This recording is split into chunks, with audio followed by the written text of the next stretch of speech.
There are two types of agitator available for $191. The solid plastic with fixed pins, or the metal agitator with moving pins.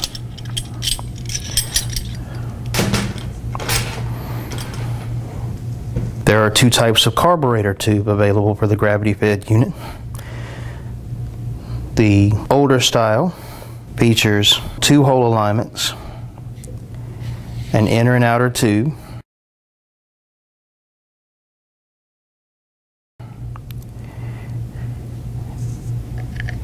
and the tube is fed over and turned to adjust overrun. The new tube also has an inner and outer alignment, but now features a selected notch in the top to ensure that the overrun choice cannot be moved. Removal of the agitation assembly is lifting off of the agitator.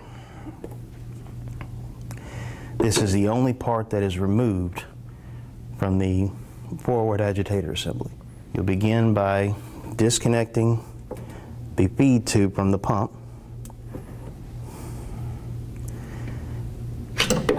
turning clockwise and lifting.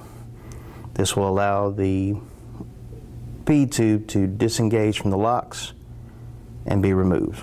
The pump is removed by turning slightly clockwise and pulling forward,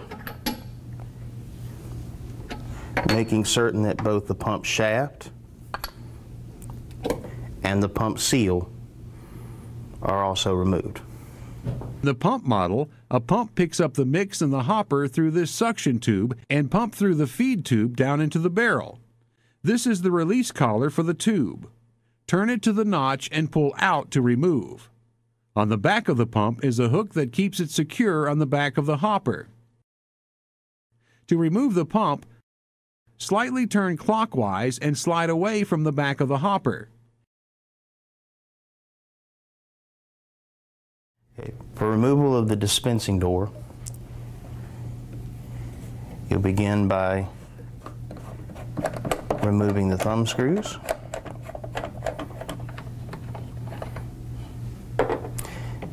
and sliding the door out of place. Here we have the dispensing head for one single flavor and the dispensing handle. Pull down to dispense product and push back up to close. Here is the piston, two knobs, rod, and O-ring. You have an adjustment screw here to slow down or increase the dispensing flow. To slow down the flow, turn the screw counterclockwise to lengthen the screw.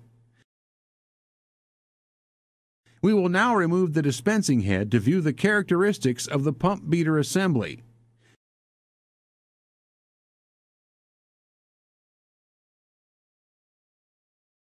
The pump-style head has these notches to keep the idler from moving. Next, you'll remove the beater assembly. Please use two hands when removing. It is not heavy, just more awkward than you expect, and you don't want to bang off the cylinder wall. Next, remove the beater assembly by pulling straight out.